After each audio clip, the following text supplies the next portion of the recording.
नमस्कार बंधुरा आज आमी आपनादेर काँचा इलिश माछेर तेल झाल रान्ना करे देखाबो। तार जोन्नो एखाने आमी एकटा इलिश माछ केटे धुए तार थेके 5 पिस मतो निये नियेछि। एखन आसुन बंधुरा आमी एई इलिश माछेर लोभनीय तेल झाल किभाबे रान्ना करी सेटा देखते होले प्लिज बंधुरा एकटा लाइक दिए भिडियोटी शुरू करुन। प्रथमे आमी एई माछगुलोर भितरे दिए देब एकटू लवण,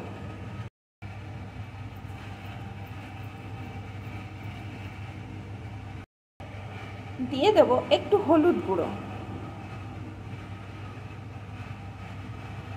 এখন সুন্দর করে আমি এই লবণ হলুদ দিয়ে মাছের পিসগুলো মাখিয়ে নেব। অফ ক্যামেরায় আমি হাতের সাহায্যে সুন্দর করে মাখিয়ে নিয়েছি। এখন এইভাবে কিছুক্ষণ মাছগুলোকে রেখে দেব, তার মধ্যে আমি এই মাছের মশলাটা রেডি করে নেব। মশলাটা তৈরি করার জন্য এখানে আমি একটা মিক্সিং জার নিয়ে নিয়েছি। প্রথমে আমি এর ভিতরে দিয়ে দেব 2 টেবিল চামচ সাদা সর্ষে।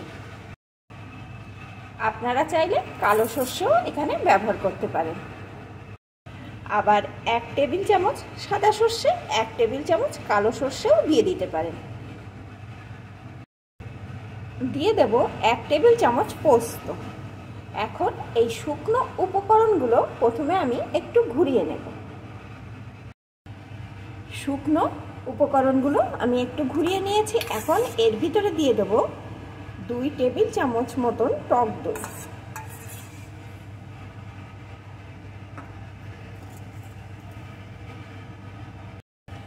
দিয়ে দেব 3টে কাঁচা লঙ্কা।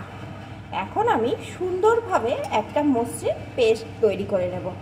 আর দই দিয়ে প্রথমে পেস্ট করে দেখব, তারপরে যদি আমার জলের প্রয়োজন হয় তাহলে একটু জলও দিয়ে তারপরে পেস্ট করে নেব। মশলাটা কিন্তু এখানে আমার সুন্দরভাবে পেস্ট করে নেওয়া হয়ে গেছে, আর আমার কিন্তু একটু জলও লেগেছে। এখন মশলাটা আমার পুরোপুরিভাবে রেডি। এখন রান্নাটা শুরু করব।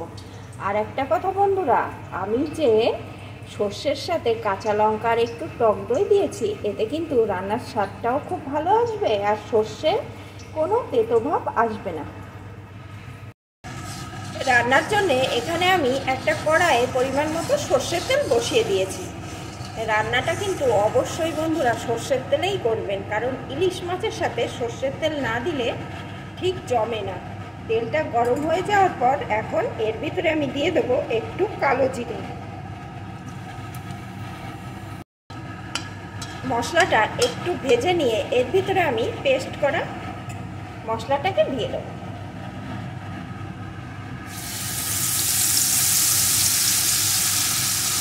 আর এই মিক্সিং জারটা ধুয়ে আমি পরিমাণ মতো জলও দিয়ে দেবো।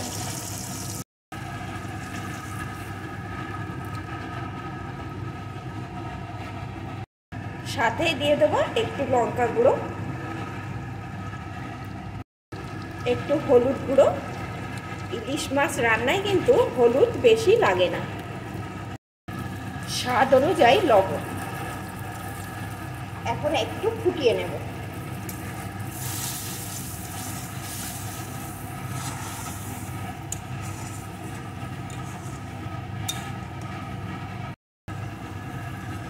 ঝোলটা কিন্তু ভালো রকম ফুটছে। এখন আমি লবণ হলুদ মাখানো মাছের পিসগুলোকে একে একে এর ভিতরে দিয়ে দেব।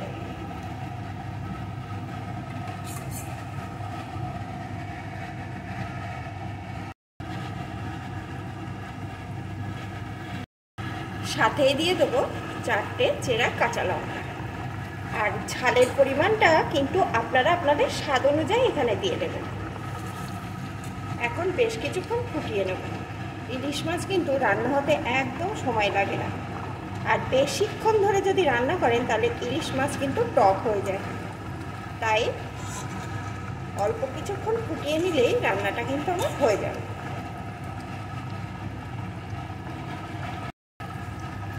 কিছুক্ষণ আমি রান্না করে নিয়েছি।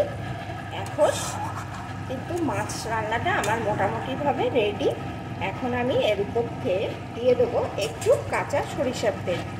যেহেতু তেল ঝাল তাই একটু তেল তো লাগবেই। আর ইলিশ মাছ রান্নার শেষে আপনারা যদি এই কাঁচা সর্ষের তেলটা দেন, দেখবেন কতটা সুস্বাদু হচ্ছে রান্নাটা। আর এই তেলটা দিয়ে আর কিন্তু বেশিক্ষণ রান্না করার কোনো দরকার নেই, শুধুমাত্র এইভাবে মিশিয়ে নিলেই কিন্তু রান্নাটা কমপ্লিট। দেখুন বন্ধুরা, দেখলেই বুঝতে পারছেন কতটা লোভনীয় হয়েছে। এরকম এক পিস ইলিশ মাছ গরম ভাতের সাথে এই বর্ষার সময় যদি থাকে, খাওয়াটা কিন্তু একদম জমে যাবে। এখন এখানে আমার কাঁচা ইলিশের তেল ঝাল একদম রেডি, আমি নামিয়ে নেব। বন্ধুরা, আমার এই রেসিপিটি আপনাদের কেমন লাগলো প্লিজ কমেন্ট করে জানাবেন। আর আপনারা কে কে আমার মতনভাবে এইভাবে কাঁচা ইলিশের তেল ঝাল খান অবশ্যই কিন্তু কমেন্টের মাধ্যমে জানিয়ে যাবেন। আর ভালো যদি লাগে তাহলে একটা লাইক শেয়ার করে দেবেন। এখন এটা নামিয়ে নেব।